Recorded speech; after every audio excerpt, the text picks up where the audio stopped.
प्रार्थना करणारा व्यक्ती कधीच हारत नाही का? मी लहान होतो, मी आता मोठा झालो, लग्न झालं, प्रभूमध्ये वाढत गेलो, आणि एक गोष्ट मी कायम पाहतो की प्रार्थना करणारा व्यक्ती हा कधीच हारत नाही, लक्षात ठेवा. आणि जो प्रार्थना करतो ना, त्याच्या जीवनामध्ये चमत्कार, त्याच्या जीवनामध्ये आशीर्वाद, त्याच्या जीवनामध्ये कृपा, आणि त्याच्या जीवनामध्ये परमेश्वराचा अनुग्रह होणार आणि होणारच आहे का? बायबलमध्ये आम्ही वाचतो, अब्राहम जिथं कुठं जायचा सगळ्यात आधी वेदी बांधायचा, परमेश्वराच्या नावानं त्या ठिकाणी प्रार्थना करायचा. बायबलमध्ये आम्ही वाचतो इसाहाक, या इसाहाकाला आपल्या पत्नीसाठी देवाकडे मध्यस्थी करावी लागली, देवाकडे प्रार्थना करावी लागली, आणि देवानं त्याला आशीर्वादित केलं. बायबलमध्ये आम्ही पाहतो अनेक राजे, महाराजे, अनेक देवाचे सेवक, संदेष्टे, या प्रत्येकाच्या जीवनामध्ये एक मूळ गोष्ट आम्ही पाहिली की प्रार्थना करणं त्यांच्या स्वभावामध्ये, प्रार्थना करणं त्यांच्या जीवनामध्ये होतं. आणि प्रार्थना करणं ज्यावेळेस आमच्या जीवनामध्ये असतं ना, त्यावेळेस परमेश्वर आमच्या जीवनाला एका चांगल्या मार्गानं आणि आमच्या जीवनाला कृपेनं, दयेनं आणि त्याच्या अनुग्रहानं चालवत असतो.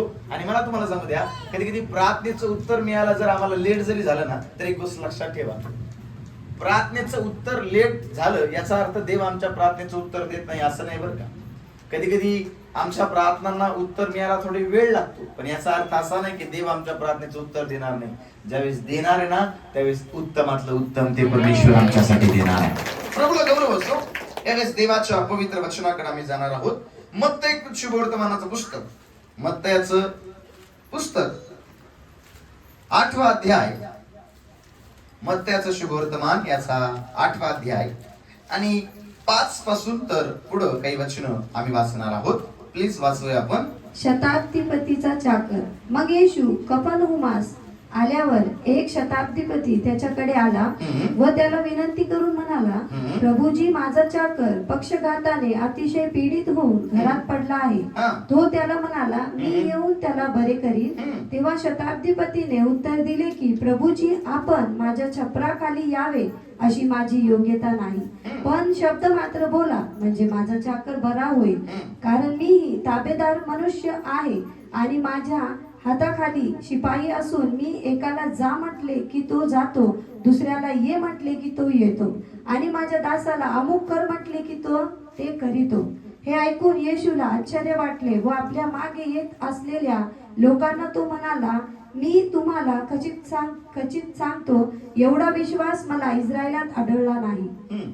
मी तुम्हाला सांगतो की पूर्वेकडून व पश्चिमेकडून पुष्कळ जण येतील आणि स्वर्गाच्या राज्यात अब्राहम, इसाक व याकोब यांच्या पंक्तीस बसतील, परंतु राज्याचे पुत्र बाहेरील अंधकारात टाकले जातील, जेथे येथे रडणे व दात खाणे चालेल. मग येशू शताब्दीपतीला म्हणाला, जा, तू विश्वास ठेवल्याप्रमाणे तुला प्राप्त हो. आणि त्याच घटकेस तो चाकर बरा झाला. बघा, बायबल मध्ये आम्ही वाचतो, या ठिकाणी एक शताधिपती आहे. वचन आम्हाला सांगतं, हा शताधिपती प्रभू येशू ख्रिस्ताकडे आला, आणि प्रभू येशू ख्रिस्ताकडे आल्यानंतर हा येशूला विनंती करताना आम्हाला पाहायला मिळतं. बायबल आम्हाला सांगतं, हा शताधिपती येशूकडे आला आणि येशूकडे येऊन म्हणतो, गुरुजी, प्रभूजी, माझा चाकर पक्षघातानं अतिशय काय कराय पीडित झालाय आणि तो घरामध्ये पडलाय. एक विनंती घेऊन, एक प्रार्थना घेऊन हा शताधिपती देवाकडे आलेला. मी मगाशी पण तुम्हाला सांगितलं, ज्यावेळेस एक प्रार्थना किंवा एक विनंती घेऊन आम्ही देवाकडे जातो ना, देव प्रार्थना ऐकणारा परमेश्वर आहे. मी काय एक गोष्ट सांगत असतो, ज्यानं कान बनवला तो ऐकणार नाही असं घडणार नाही का. जर देवानं ऐकण्यासाठी आम्हाला कान बनवला, तर आमच्या प्रार्थनेच्या प्रत्येक गोष्टीकडं, आमच्या आवाजाकडं तो परमेश्वर कान देणारा परमेश्वर आहे. बायबल मध्ये आम्ही वाचतो, हा शताधिपती येशू ख्रिस्ताकडे आला आणि येशू ख्रिस्ताकडे येऊन विनंती करत आहे. लक्षात ठेवा, ज्यावेळेस आम्ही देवाजवळ विनंती करतो, देवाजवळ प्रार्थना करतो ना, एक गोष्ट कायम लक्षात ठेवा, देव आमच्या प्रार्थनेचं आम्हाला उत्तर देणार आहे का. कारण प्रार्थना ऐकणारा आमचा परमेश्वर आहे, आमच्या प्रार्थनांचं उत्तर देणारा आमचा परमेश्वर आहे. प्रभूची स्तुती असो, देव महान आहे नाही का.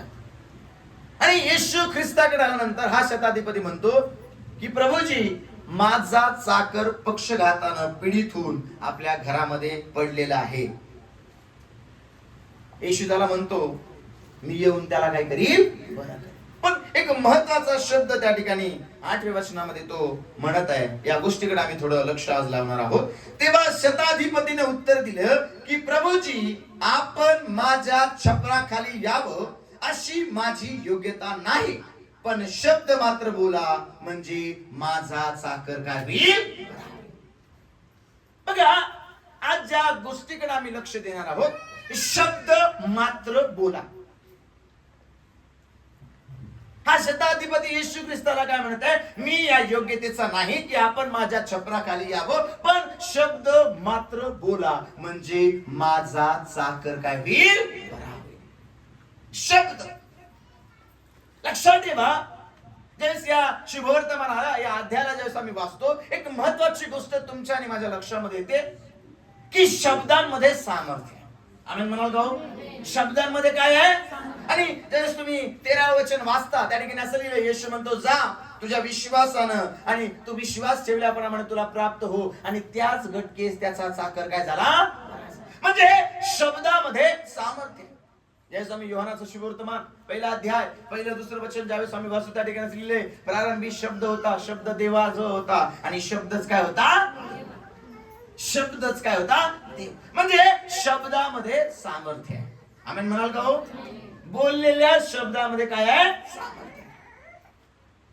उत्पत्तीच्या पुस्तकामध्ये आम्ही वाचतो 1 अध्यायामध्ये, मग देव बोलला आकाश हो, आकाश निर्माण झालं. मग देव बोलला पृथ्वी हो, पृथ्वी निर्माण झाली. झाड, प्राणी, पशु. वचनामध्ये आम्ही पाहतो, देवानं अखिल पृथ्वीची निर्मिती बोलण्याच्या द्वारे केली. संपूर्ण जगाला देवानं शब्दाच्या द्वारे निर्माण केलं. कारण लक्षात ठेवा, शब्दांमध्ये काय आहे, सामर्थ्य. आणि म्हणून याकोबाच्या पत्रामध्ये ज्यावेळेस आम्ही वाचतो, याकोबाचं पत्र जर आम्ही काढलं, याकोबाचं पत्र याचा 1 अध्याय, आणि या 1 अध्यायामध्ये बायबल आम्हाला सांगतं, तुम्ही कमी बोला आणि ज्यादा काय करा, ऐका. माझ्या प्रिय बंधूंनो, हा. तुम्हास हे कळते हा. तर प्रत्येक माणूस ऐकाव्यास तत्पर, बोलाव्यास धीमा, रागास मंद असावा. कारण माणसाच्या रागाने देवाच्या नीतिमत्वाचे कार्य घडत नाही. बघा, शब्दांमध्ये सामर्थ्य. आणि म्हणून याकोब मंडेला लिहित असताना म्हणतो, तू बोलण्याची उतावळ करू नको. तू बोलण्यामध्ये कसा आहेस, धुईमा आहेस. लक्षात ठेवा, आज जो विषय मला तुमच्या सगळ्यांच्या समोर सादर करायचा आहे तो खूप महत्वाचा आहे. शब्द, आमचं बोलणं.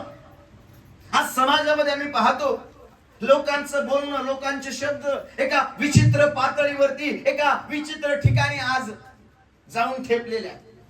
आज आम्ही पाहतो, त्यावेळेस एखाद्या परिवारामध्ये किंवा एखाद्या गल्लीमध्ये, एखाद्या गावामध्ये, एखाद्या कुटुंबामध्ये आम्ही जातो, त्यावेळेस आम्ही त्यांचं बोलणं ज्यावेळेस ऐकतो, त्यावेळेस कधी कधी आम्हाला निराशा येते. कारण वाटेल ते तोंडायला येईल ते, जसं वाटल तसं वाटल ते काय करतात, बोलायला सुरुवात करतात. तो शताधिपती येशूला काय म्हणतो, प्रभूजी शब्द मात्र बोला म्हणजे माझा चाकर काय होईल. शब्दांमध्ये सामर्थ्य. उत्पत्तीच्या पुस्तकामध्ये देवानं अखिल पृथ्वीची निर्मिती त्या बोलण्याच्या द्वारे, त्या शब्दाच्या द्वारे केली. देव बोलला आकाश हो, आकाश निर्माण झालं. देव बोलला पृथ्वी हो, पृथ्वी निर्माण झाली. देव बोलला झाड, पक्षी, पशु. आणि बायबल आम्हाला सांगतं, देव बोलला आणि तसं तसं त्या ठिकाणी निर्माण झालं. म्हणजे शब्दांमध्ये एक प्रकारचं सामर्थ्य. पण आज लोक शब्द किंवा बोलत असताना सांभाळून बोलत नाही. बोलत असताना लोकांच्या जीवनामध्ये खूप मोठी उतावळी, लोकांच्या जीवनामध्ये खूप मोठी घाई, लोकांच्या जीवनामध्ये खूप मोठी गडबड त्या ठिकाणी आम्हाला पाहायला मिळते. आणि आज आम्ही पाहतो, बोलण्याच्या द्वारे नाही का, वेगवेगळे श्राप, वेगवेगळ्या वाईट गोष्टी, बोलण्याच्या द्वारे वेगवेगळ्या चुकीच्या गोष्टी लोक आज आपल्या जीवनामध्ये त्या ठिकाणी ओढून घेते नाही का. जर नीतिसूत्रेचं पुस्तक आम्ही काढलं 13वा अध्याय आणि 3रं वचन जर आम्ही वाचलं, नीतिसूत्रेचं पुस्तक याचा 13वा अध्याय आणि 3रं वचन ऐका काय म्हणतं बायबल. 2रं आणि 3रं वचन वाचा. नीतिसूत्रे 13, 2 आणि 3 वचन ऐका काय म्हणतं बायबल. खूप सुंदर आहे. तोंडाच्या शब्दांनी मनुष्य स्वतः चांगले फळ भोगितो. बघा काय दिलं बायबल मध्ये, तोंडच्या शब्दांनी मनुष्य स्वतः चांगलं फळ भोगतो. पुढं, पण कपटी इसमांच्या जीवाला बलात्कार रूप फळ मिळते. पुढं, जो आपले तोंड सांभाळितो हा. तो आपला जीव राखितो. हा. जो आपले तोंड वाचतो त्याच्यावर अरिष्ट येते. जो आपलं तोंड सांभाळतो तो आपला जीव राखतो. जो आपले तोंड वाचतो त्याच्यावर अरिष्ट येते. बघा, बायबल आम्हाला सांगतं या ठिकाणी बोलण्याबद्दल लिहिलंय. आज जगामध्ये तोंड सांभाळून बोलणारे लोक खूप कमी आहेत, पण तोंड वाचणारे लोक खूप आहेत. बायबल मध्ये लिहिलंय, जो आपलं तोंड सांभाळतो तो आपला जीव काय करतो, राखतो. आणि जे वाचतो ना तो आपला जीव काय करतो, गमावतो. किंवा त्या ठिकाणी लिहिलंय, तो आपल्यावरती काय घेतो, अरिष्ट ओढून घेतो. बरेचदा आम्ही समाजामध्ये ज्यावेळेस आम्ही फिरतो नाही का, अनेकदा आम्ही लोकांचं बोलणं ऐकतो आणि मी कधी कधी निराश होतो. नाही काही दिवसांपूर्वी एक बहीण त्या ठिकाणी होती आणि मी कायम त्या बहिणीची गोष्ट तुम्हाला सांगत असतो. आणि मी पण घरी होतो आणि ती आली आणि तिचा मुलगा खूप त्रास देत होता. आणि मग तिचा मुलगा तिला इतका त्रास द्यायचा, खूप त्रास द्यायचा नाही का. आणि ती आली म्हणे, पोरगळे बावळटे, याला अक्कल नाही, याला मेंदू नाही, याला भेजा नाही, नाही का. असं तसं भरपूर काय काय काय काय काय काय बोल. आजकालच्या आया, आमच्या बहिणी, आमचे भाऊ आपल्या लेकरांना पण अशाच पद्धतीने ट्रीट करतात नाही का. लय अशीच येते, लय तशीच येते नाही का. स्वतःच्या पोटच्या लेकरांना नाही का, काय काय काय काय काय काय नाही का, तोंडाला येईन ते नाही का. त्यांच्या तोंडाला हाडच नाही का, कुणाच्याच नसतं नाही का. आणि मग जे तोंडाला शब्द येतील ते शब्द लेकरांना, आपल्या पतीला, आपल्या पत्नीला, आपल्या आसपासच्या लोकांना ते वापरण्याचं काम करतात नाही का. ती बहीण पण, याला अक्कल नाही, हा मूर्ख आहे, हा बावलट आहे, अमुक आहे, ढमुक आहे. आणि मग मी घरी होतो, मी ऐकलं, मला खूप वाईट वाटलं. आणि मग मी आतमध्ये त्यांना बोलवलं, माझी पत्नी आणि त्या दोघी आतमध्ये आल्यानंतर म्हटलं, ताई तुमचाच मुलगा आहे तो, तुम्ही जन्म दिला नाही का. तुम्ही जर असं म्हणाल तर लोक काय म्हणणार आहेत. आणि मग मी तिला थोडं समजून सांगितलं की तुम्ही जे बोलाल ते घडाल. आता अनेकदा लोक म्हणतील, बाळासाहेब असं थोडीच आम्ही काय देव आहे का. येशू बोलला पाण्याचा द्राक्षार झाला, येशू बोलला मेलेले जिवंत झाले, आमचं काय एवढं, देव देव होता, आमच्या बोलण्यामध्ये काय. तिला पण वाटलं असं ना, तर नेमकं काय सांगणार आहे. पण मला एक गोष्ट तुम्हाला सांगू द्या, जे आम्ही बोलतो ते आमच्या विचारांमध्ये असतं आणि जे आम्ही विचार करतो ते सत्यामध्ये घडतं. लक्षात ठेवा. मग चांगलं बोललो तर विचार कसे येणार आहेत, चांगले येणार आहेत. आणि चांगले विचार आले तर जीवन कसं असणार आहे, विचार वाईट जीवन वाईट, विचार चांगले जीवन चांगले. आणि मग मी तिला त्या दिवशी सांगितलं, ताई आजपासून आपल्या मुलाला वाईट बोलणं बंद कर, आपल्या मुलाला चांगलं बोलणं सुरू कर. मी त्या बहिणीला थोडा वेळ समजून सांगितलं, कारण लक्षात ठेवा आमचे बोललेले शब्द त्याच परिसरामध्ये त्या ठिकाणी फिरत असतात. तुम्ही बघा, एखाद्या परिवारामध्ये जर सारखे भांडण, शिवी गाळ, एखाद्या परिवारांमध्ये सारखं सारखं वाईट शब्द जर वापरले जात असतील ना, तुम्ही ज्यावेळेस त्या परिवारामध्ये जाताना तुम्हाला तिथून कधी उठून जावं असं वाटतं नाही का. एकदम शांतता नसल्यासारखं, एकदम बेचैन बेचैन नाही का. आणि तिथून आम्ही कधी जावं असं वाटतं. पण एखाद्या परिवारामध्ये जर काही प्रार्थना होत असेल, एखाद्या परिवारामध्ये स्तुती आराधना होत असेल, वचन वाचलं जात असेल, एकमेकांना प्रोत्साहन दिलं जात असेल, एकमेकांना चांगले शब्द बोलले जातील, आम्ही काय म्हणतो, इथं आल्यानंतर मला असं वाटतं ना, इतकं शांत, माझं ओझच हलका झाल्यासारखं.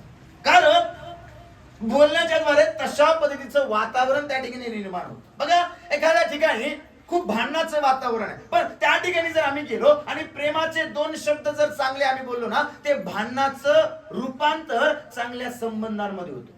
पण कधी कधी बघा, काही काही ठिकाणी वातावरण चांगलं असतं, सगळं चांगलं असतं, आणि मग कुणीतरी येतं आणि चुकीचे शब्द काहीतरी वापरतं आणि मग ते सगळं वातावरण त्या ठिकाणी गढूळ होतं. आणि ज्या ठिकाणी सगळं चाललंय चांगलं ना, त्या ठिकाणी काय होतात, भांडणं होतात. कधी कधी लग्नांमध्ये पण आम्ही पाहतो सगळं सुरळीत चाललेलं असतं, पण कुणीतरी काहीतरी शिवीगाळ करतं, कुणीतरी काहीतरी वाईट बोलतं, आणि मग सगळं चांगलं वातावरण काय होतं, खराब होतं. आणि मग त्या लग्नाची सगळी इज्जत जाते. आणि मग लोक म्हणतात, अरे त्या लग्नाला गेलो, इतके भांडणं, इतके भांडणं, इतके भांडणं. का हो, कारण बोललेले शब्द कार्य करतात.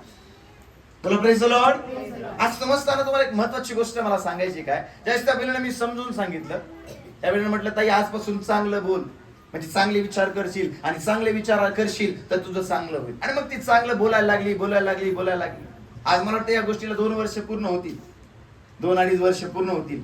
आज ज्यावेळेस मी त्या बहिणीला विचारतो, ताई तुझा मुलगा कसा आहे ग, ते म्हणते, पाळक साहेब माझा मुलगा खूप हुशार आहे. आणि मी पाहिलं जसं त्याची आई त्याच्यासाठी चांगले शब्द बोलायला लागली, जसं त्याची आई त्याला चांगल्या गोष्टी करायला लागली आणि चांगलं बोलायला लागली म्हणून त्याच्यासाठी चांगलं वागायला लागली आणि चांगलं वागायला लागली, चांगलं बोलायला लागली, चांगले विचार करायला लागले ना, आता ते पोरग इतकं हुशार आणि इतकं चांगलं झालंय ना, का जेवढे लोक म्हणत होते ना हाले पागले, हाले आगावे, हाले फलानाय, हाले टमकाय, आता त्या मुलाबद्दल बोलण्याची लोकांची शैलीच बदलून गेली. आता जे लोक त्याला वाईट म्हणत होते ना, ते लोक त्याला चांगलं म्हणायला लागले, कारण तुमचं बोलणं तुमची येणारी परिस्थिती बदलून टाकणार असणार.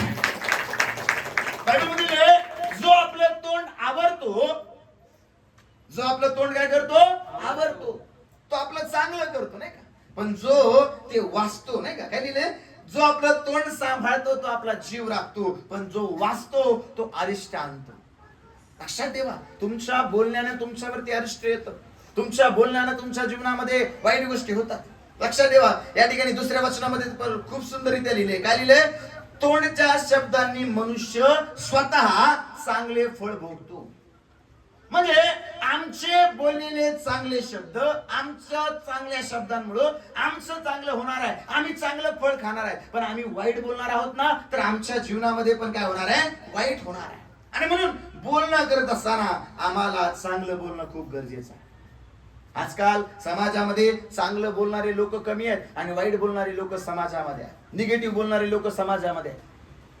आज तुम्ही पहा, थोडाही त्रास व्हायला लागला का लोक हाताने आजार पण बोलून घेतात, मला बीपी होतो काय, मला शुगर होतं काय, मला मूळव्याध होतं काय, आणि मी मरतो काय, आणि माझा ऍक्सिडेंट होतो काय, नाही का, काही नसतं बरं का, पण हाताने बघा. काही काही आई वडील आपल्या मुलांना कायम सांगत असतात, गाडी सावकाश चालव. एक वडिलांची गोष्ट मला तुम्हाला सांगते, ते आपल्या मुलांना काय सांगायचे, गाडी सावकाश चालव. पोरग गाडी एकदम सुंदर चालायचं, पण बाप कधी बी गाडीची चावी देताना म्हणायचा, हा सावकाश चालव, नाही तर पडशीन, झडशीन, मला खर्च येईल, मला आमक होईल, तुझा पाय मोडन, तुझा हात मोडन, नाही का. गाडीची चावी तर द्यायचा, पण देताना 4-5 वाईट शब्द पण बोलायचा. काही दिवस झाले आणि एक दिवशी अचानक फोन आला, म्हणे तुमच्या मुलाचा ऍक्सिडेंट झाला, नाही का. हा लगेच बायकोला तनपण, तुला म्हणलोच होतं, अमुक नाही ढमुक नाही, पडलं ना आता, मोडला ना पाय, आता किती खर्च येतोय, अमुक धमुक, दवाखान्यात गेले, पोराचा पाय मोडला, हात मोडला, पोराला दवाखान्यामध्ये बराचसा खर्च आला, घरी घेऊन आले आणि मग मला फोन आला, पळसाहेब असाच झालं या. आणि मग मी त्यांना सांगितलं, म्हटलं आता काय झालं, कशावर काय, म्हणे मी सांगत होतो रोज रोज हा गाडी अवकाश चालव, अमुक कर, पडशीन पडशीन पडशीन पडशीन. म्हटलं दादा तुम्ही जे पडशीन पडशीन म्हणलंय ना, ते पडशीन पडशीन म्हणलेले शब्द कार्य करायला लागले. आता काय झालं, जे आम्ही विचार केले, जे आम्ही बोललो ते कृतीत आलं ना, आता तुमचं पोरग पडलं, याला कारणीभूत तुम्ही का. निगेटिव्ह बोलायची काय गरज आहे. आता बहिणीने साक्ष सांगितले नाही का, शॉक लागला पण देवानं आमचं रक्षण केलं का, कारण बहिणीने शब्द बोलले की माझ्या कुटुंबासमोर मी परमेश्वराचं प्रोटेक्शन, परमेश्वराचं रक्षण त्या ठिकाणी स्वीकार. मला एक सांगा, तू पडशील म्हणण्यापेक्षा प्रार्थना करणं चांगलंय का पडशील म्हणणं चांगलंय. पण आजकाल लोक प्रार्थना नाही करणार, पडशील म्हणतील, अमुक कर ढमुक कर. सुनाला चांगलं सांगायच्या ऐवजी सुनाची इकडे तिकडे चुगल्या करते, मग ती सुना ऐकते, हा माझ्या चुगल्या करते का, आता हिला चहाच देत नाही, आई तिला भाकरच देत नाही. प्रॉब्लेम कोणाचा माहिती का, आमच्या मध्ये. लक्षात आमचं बोलणं सुधार नाही. अनेक सासू माझ्याकडे येतात, पास्टर माझी सून अशी, माझं पोरग असं, माझं फलना असतं, नाही का. कधी कधी माणूस या नात्याने मला पण आतून खूप तुटल्यासारखं होतं. एखादी आई ज्यावेळेस रडती, एखादे वडील ज्यावेळेस रडतात, माझी सून अशी, माझा मुलगा असा. पण ज्यावेळेस मी प्रत्यक्षामध्ये जातो आणि ज्यावेळेस मी परिस्थिती पाहतो, मी प्रार्थना करतो, ते मला सांगतो चुकी कुणात नाही, चुकी या म्हातारीत आहे. कधी कधी काही बहिणी पण नाही का, कायम कायम कायम कायम त्यांच्या मुखामध्ये कायम वाईट, माझा नवरा असा, माझा नवरा तसा, माझा नवरा फलाना, माझा नवरा बिस्ताना, नाही का. नवऱ्याबद्दल इथं तिथं तिथं इथं इतकं फिरती, इतकं फिरती, इतकं वाईट फिरती का. लक्षात ठेवा, बायबल मध्ये जे पेराल ते उगवल, मग जे बोलाल ते. मग आम्ही चांगलं बोललो तर आमच्यासाठी कसं होणार आहे, आणि आम्ही वाईट बोललो तर आमच्यासाठी कसं होणार आहे, कारण आमचे बोलण्यावरून आमचे विचार ठरले जातात. लक्षात या ठिकाणी लिहिले, जो चांगलं बोलतो ना त्याच्या बोलण्यावरून त्याला चांगलं फळ मिळतं. आज आमचं बोलणं कसं आहे ना, याच्यावरून आम्हाला प्रतिफळ मिळणार आहे. आणि म्हणून तो म्हणतो, प्रभूजी शब्द मात्र बोला म्हणजे माझा चाकर काय होईल, कारण त्याला माहिती आहे शब्दामध्ये ताकद आहे, शब्दामध्ये सामर्थ्य आहे. माझ्या बहिणी, माझ्या भावा, आज जे आम्ही बोलत आहोत ना, या शब्दांमध्ये ताकद आहे, या शब्दांमध्ये सामर्थ्य आहे. आणि म्हणून वचनामध्ये जसं मी पाहतो, सेकराचं पत्र 4 अध्याय 6 वचन वाचा. तुमचे बोलणे, तुमचं बोलणं सर्वदा कृपायुक्त, सर्वदा कृपायुक्त, मिठाने रुचकर मिठाने रुचकर केल्या केल्यासारखे असावे. केल्यासारखं असावे. काय लिहिलं बायबलमध्ये? कलसीकराचं पत्र याचा 4था अध्याय आणि 6व्या वचनामध्ये आम्ही वाचतो की तुमचं बोलणं सर्वदा कृपायुक्त मिठानं रुचकर केल्यासारखं असावं, म्हणजे प्रत्येकाला कसं कसं उत्तर द्यावं हे तुम्हाला समजेल. म्हणजे आमच्या बोलण्यामध्ये ती रुचकरता असावी, आमच्या बोलण्यामध्ये ती चव असावी. पण आज लोकांचं बोलणं ज्याच्यामध्ये खूप बेचवपणा आहे. बघा आजकाल बोलताना पण लोक साधे सुधे बोलत नाही, टॉन्ट मारून बोलतात नाही का.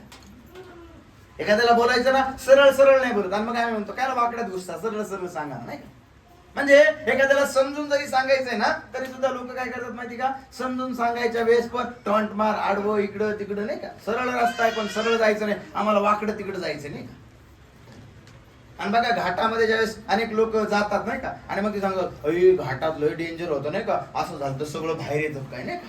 अनेकांना घाटामध्ये उलट्या होतात नाही का, अनेकांना घाटामध्ये त्रास होतो का, कारण वाकडं तिकडं नागमोडी वळण येत नाही का. आणि मग या नागमोडी वळणामध्ये ऍक्सिडेंट होण्याचा पण फार चान्सेस असतात. पण सरळ चालत असताना ऍक्सिडेंट कमी होतं. पण आम्हाला सरळ नाही चालायचं, आम्हाला सवयच लागली नाही का वाकडं तिकडं चालायची. तुमचं बोलणं सर्वदा कृपायुक्त केलेल्या मिठासारखं असावं, म्हणजे तुमच्या बोलण्यामध्ये चव असावी. लक्षात ठेवा, आज जर माझ्या बोलण्यामध्ये चव असेल ना, बायबलमध्ये लिहिलंय आमच्या बोलण्याकडे पाहून लोकांना कळलं पाहिजे ना आम्ही देवाचे लोक आहोत नाही का. मला तुम्हाला सांगायचं का 10 शब्द पडण्यापेक्षा 2च शब्द बोला, पण असे बोला की 2 शब्दांमध्ये सामर्थ्य उतरलं पाहिजे, आणि त्या 2 शब्दांच्या द्वारे अख्खे लोक त्या ठिकाणी विस्मित झाले पाहिजे, अख्ख्या लोकांनी तुमच्याकडे पाहिलं पाहिजे. का माहिती का, जादा बोलणं, उतावळी करणं याच्यामध्ये ख्रिस्ताचं राज्य नाहीये. किंवा जादा बोलणं झालं, मी खूप बोलतो, खूप बोलणं पण कधी कधी घातक होतं. तुम्ही बघा काही लोक नुसते बडबड करत असतात, आणि कधी कधी काय होतं त्यांच्या बडबडीमध्ये स्वतःच ते अडचणीमध्ये पडतात, त्यांच्या बोलण्यामुळे स्वतःच ते प्रॉब्लेम मध्ये पडतात. बायबलमध्ये लिहिले तुमचं बोलणं हे सर्वदा कसं असावं, कृपायुक्त केलेल्या मिठासारखं असावं, रुचकर. आमच्या बोलण्यामध्ये ती रुचकरता, ती चव असली पाहिजे. कारण ऐकूया आपण काय म्हणतंय मत्त्याचं शुभवर्तमान याचा 12वा अध्याय आणि 12व्या अध्यायामध्ये 36 आणि 37, 35, 36, 37 वाचूया आपण. हा, नंतर येशू मत्त्याचं शुभवर्तमान याचा 12वा अध्याय 35, 36 आणि 37. चांगला माणूस आपल्या चांगल्या भांडारातून चांगले काढितो, आणि वाईट माणूस आपल्या वाईट भांडारातून वाईट काढितो. मी तुम्हाला सांगतो की माणसे जो व्यर्थ शब्द बोलतील, नीट ऐका, माणसं जो व्यर्थ शब्द बोलतील त्याचा हिशेब त्यांना न्यायाच्या दिवशी द्यावा लागेल. पुढं, कारण तू आपल्या बोलण्यावरून निर्दोषी ठरशील आणि आपल्या बोलण्यावरून दोषी ठरशील. काय दिले बायबल मध्ये, तू आपल्या बोलण्यावरून निर्दोष ठरशील आणि आपल्या बोलण्यावरून तू काय ठरशील, दोषी ठरशील. बायबल सांगतो जो व्यर्थ शब्द माणसं बोलणार आहेत ना, न्यायाच्या दिवशी त्याला काय द्यावा लागणार आहे, झाडा द्यावा लागणार आहे. तुला प्रेज द लॉर्ड. आज आमचे अनेक भाऊ बहीण चुकीचे शब्द बोलतात, निगेटिव्ह शब्द बोलतात, शिवीगाळ करतात नाही का. कधी कधी त्यांची जीभ त्यांच्या ताब्यामध्ये राहत नाही, आणि बोलण्याच्यामुळं कधी कधी मग भांडणं पण होतात, बोलण्याच्यामुळं कधी कधी मार पण खावा लागतो नाही का. काही ठिकाणी बघा उघडीटवाणी बोलला मार खाऊन आला, अशी अनेक उदाहरणं आम्ही ऐकली नाही का. आणि हे खरं आहे, कारण देवाचं वचन सत्य आहे. बोलण्याद्वारे तू दोषी ठरशील आणि बोलण्याद्वारे तू काय ठरशील. आणि म्हणून बोलत असताना सांभाळून बोलणारे लोक बना. आजपासून निगेटिव्ह बोलणं आपल्या भांडारातून काढून टाका. बायबल सांगतं चांगली माणसं आपल्या भांडारातून चांगलं काढतात, वाईट माणसं आपल्या भांडारातून काय काढतात, वाईट काढतात. आम्ही चांगले लोक आहोत, देवाचे निवडलेले लोक आहोत, आणि मग वाईट शब्द आमच्या मुखामधून नको. बायबल मध्ये चुकीचा शब्द तुमच्या मुखामधून न निघो. निघावं तर एकमेकांची उन्नती होण्यासाठी निघावं. पण आजकाल लोकांच्या मुखामधून काय शिवीगाळ निघते, एकमेकांच्या चुगल्या, एकमेकांची निंदा, एकमेकांचं हे. कुणाच्या प्रगतीसाठी, कुणाच्या उन्नतीसाठी आम्ही शब्द बोलत नाही, पण आम्ही बोलतो फक्त याची त्याची निंदा व्हावी, हा पडावा, मी मोठा तो छोटा, हा अमक फलानं बिस्तानं. आणि मग एकदा सुरू झालं का बडबड बडबड बडबड बडबड बडबड. बायबल दिले जो व्यर्थ शब्द माणसं बोलतील ना, त्या प्रत्येकाचा त्याला झाडा देणे. मग लक्षात ठेवा, बोलत असताना विचार करून बोला. देवाना जीभ दिली म्हणून लगेच नाही का उचलली जीभ आणि लावली टाळायला, नाही का? आम्ही काय करतो कधी कधी नुसतं बडबड बडबड बडबड बडबड करत राहतो. लक्षात ठेवा, बडबडीमध्ये सामर्थ्य नाही. बायबल मध्ये लिहिले, येशू बोलला, मुली उठ, मेरडी मुलगी जिवंत झाली. हालेलुया. येशू बोलला उठ, आपली बाज घेऊन चालला. तो 38 वर्ष दुखणे घरी उठला आणि चालायला लागला. बायबल मध्ये लिहिले, येशू म्हटला, लाजारा बाहेर ये. लाजार बाहेर आला.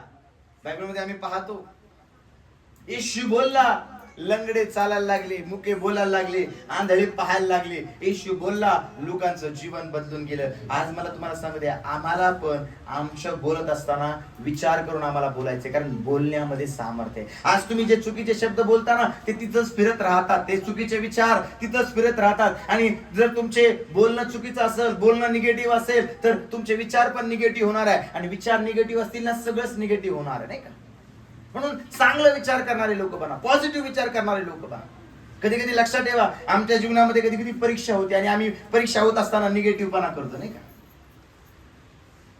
असंच का झालं, तसंच का झालं. पण काही काही लोक मी पाहतो, ज्यावेळेस त्यांच्या जीवनामध्ये काहीतरी वाईट घडतं ना, ते म्हणतात देवाची काहीतरी इच्छा असेल. नुकसान होतं ते म्हणतात देवाला मला काहीतरी शिकवायचंय, देव माझ्या जीवनात काहीतरी का. आणि खरंच तसं घडतं की त्यांचं छोटस नुकसान होतं पण त्यांचा फायदा मोठा होतो. आणि मग ते म्हणतात प्रभू तू महान आहे का. कधी कधी देव आम्हाला शिकवत असतो, पण काय आमचं थोडं काय झालं काय आम्ही लगेच निगेटिव्ह बोलायला सुरू करतो. हे असंच होणार होतं, मला माहिती होतं तुम्ही पडणार आहे, मला माहिती होतं हे घर पडणार आहे, मला माहिती होतं तुमचं लोनच होणार नाही, मला माहिती होतं तुम्ही मरणारच आहे, मला माहिती होतं दवाखानाच चांगला नाही.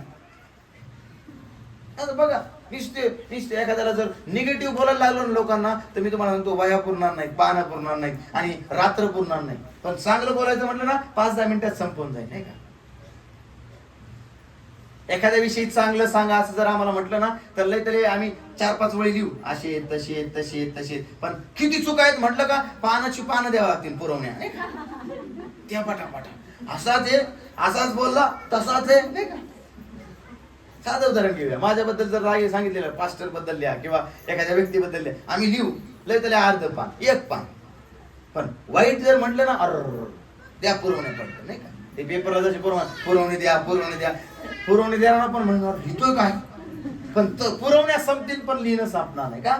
म्हणजे निगेटिव्ह लिहायला, निगेटिव्ह बोलायला, वाईट बोल, अरे वा, तयारच आहे. आज विषयाकडे मला तुम्हाला परत एकदा न्यायचंय. मला जास्त आज मोठा खूप संदेश द्यायचा नाहीये. आज एक महत्वाची गोष्ट मला तुम्हाला सांगायची. बोलण्याद्वारे तुम्ही आशीर्वादित होणार आहात आणि बोलण्याद्वारे तुम्ही श्रापित होणार आहात. कारण बोलण्यामध्ये सामर्थ्य, नाही का? बोलण्यामध्ये सामर्थ्य.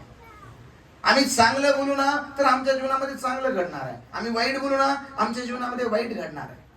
आज चांगलं बोला हो. आजपासून वाईट बोलणं आपल्या मुखातून काढून टाका, डिलीट करा आपल्या डिक्शनरीतून. शिवीगाळ, वाईट बोलणं, निंदा करणं, या गोष्टी या सगळ्या काढून टाका आणि आजपासून चांगलं बोलायला सुरुवात करा, पॉझिटिव्ह बोलायला सुरुवात करा, सकारात्मक विचार करा, सकारात्मक बोलणं करा. आणि ज्यावेळेस तुमचं बोलणं सकारात्मक असणार आहे, तुमचे विचार सकारात्मक बनणार आहेत. आणि विचार सकारात्मक झाले का, जीवनामध्ये केलेल्या प्रत्येक गोष्टी सकारात्मक घडणार आहे. आणि सकारात्मकच्या पाठीमागे चालत असताना तुम्ही योग्य ठिकाणी जाऊन पोहोचणार आहात, योग्य मार्ग तुम्हाला सापडणार आहे, योग्य गोष्टी तुम्हाला मिळणार आहेत. का? कारण तुमचं बोलणं चांगलं आहे. बोलण्यावर ताबा ठेवा. तुमचं बोलणं रुचकर असलं पाहिजे, याच्यामध्ये कडवहाट नको. आजकालच्या पिढ्यांबरोबर आजकालचे लोक टॉन्ट मारून बोलतात, म्हणून आम्ही पण टॉन्ट मारून बोलायचं नाही. कधी कधी आम्ही पण टॉन्ट मारून बोलतो, नाही. मला खूप वाईट वाटतं ज्यावेळेस लोक टॉन्ट मारून बोलतात, नाही का? हो, आम्ही या जगाचे आहोत का? बायबलमध्ये तुम्ही या जगाचे नाही, मी तुम्हाला जगापासून वेगळं केलंय, मी तुम्हाला निवडून घेतलंय. आणि आमचे निवडलेले देवाचे लेकरं टॉन्ट मारतात. हा त्याला टॉन्ट मारील, तो त्याला टॉन्ट मारील, सिस्टर ब्रदरला आणि ब्रदर सिस्टरला, नाही का? आणि याच्यामध्येच चाललंय. आणि बायबलमध्ये तुमचं माझं युद्ध आकाशातील दुरात्म्यांबरोबर आहे, नाही का? आणि आमच्यातच चालू झालं युद्ध, तिकडे तर काहीच नाही. आणि बायबलमध्ये ज्या राज्यात फूट पडली ते राज्य काही जिंकणार आहे का? आमच्यातच चाललंय वाद. आज बघा बऱ्याचशा ठिकाणी मंडळांमध्येच वाद आहे, बऱ्याचशा ठिकाणी परिवारांमध्येच वाद आहे, आणि मग त्याचा फायदा तिसरेच घेतात. लक्षात ठेवा, आम्हाला सैतानाला फायदा आणि सैतानाला वाव द्यायचा नाही, तर आमच्या शब्दांच्या द्वारे सैतानाला आम्हाला हकलवायचंय. येशू म्हटला याच्यातून निघ. आणि आम्हाला सांगतो, ज्या व्यक्तीला 2000 असं म्हटलं जातं 6000 भूत होते, येशू म्हटला निघ. आणि आम्हाला सांगतो ते तडक डुकरांमध्ये गेले आणि तो कळप कड्यावरून खाली पडला आणि ते डुकर मेले आणि तो माणूस बरा झाला. लक्षात ठेवा, आम्हाला सैतानाला वाव देण्यासाठी नाही, सैतानाला हरवण्यासाठी आमच्या मुखातून शब्द काढायचे. आणि तुम्ही बोलाल सैतान हरला जाणार, तुम्ही बोलाल परिस्थिती बदलली जाणार आहे. तुम्ही बोलाल, तुमच्या जीवनामध्ये चमत्कार घडणार आहे. येशू बोलला, लंगडे चालायला लागले, मुके बोलायला लागले. आज तुम्ही जर बोलाल ना, माझा विश्वास आहे तुमच्या बोलण्यामध्ये ज्यावेळेस परमेश्वराचं अद्भुत सामर्थ्य उतरणार ना, तुमच्या बोलण्याच्या द्वारे ते अद्भुत चमत्कार करणार आहे. आणि म्हणून आजपासून सकारात्मक बोला, चांगलं बोला. वाईट बोलणं आजपासून काढून टाका. निगेटिव्ह बोलणं, लोकांना टॉन्ट मारून बोलणं, लोकांची निंदा करणं आजपासून बंद करा. आपल्या घरांमधून शिवीगाळ करणं बंद करा. आपल्या घरांमध्ये जे निगेटिव्ह बोलतात त्यांना आधी कुलूप लावा त्यांच्या तोंडाला. बरेचदा माझा राग येतो, पण वयस्कर लोक कधी कधी लय निगेटिव्ह बोलतात नाही का. क्षमा करा, सगळे वयस्करच नाही, कधी कधी तरुण पण असते, तरुण म्हातारे. काही करायला घेतलं का नाही होणार आहे का, आणि तुमच्याच्याने होणार आहे का, आणि आमच्याच्याने होणार आहे. हो, माझ्यात आणि तुमच्यात नाही ताकद हो, पण ज्याने आम्हाला निवडलंय तो देव महान आहे. आमचा विश्वास आमच्या पैशावर नाही हो, आमचा विश्वास आमच्या ताकदीवर नाही हो, आमचा विश्वास आमच्या देवावर आहे. तुमचा आहे का? जर आहे तर चांगलं बोला.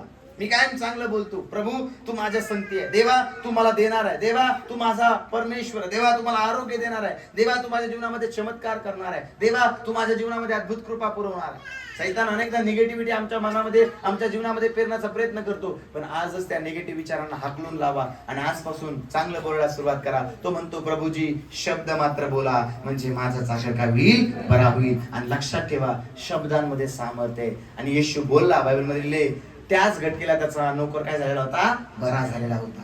आजपासून चांगलं बोला, देव तुमच्या जीवनामध्ये चांगलं करणार आहे. आमेन.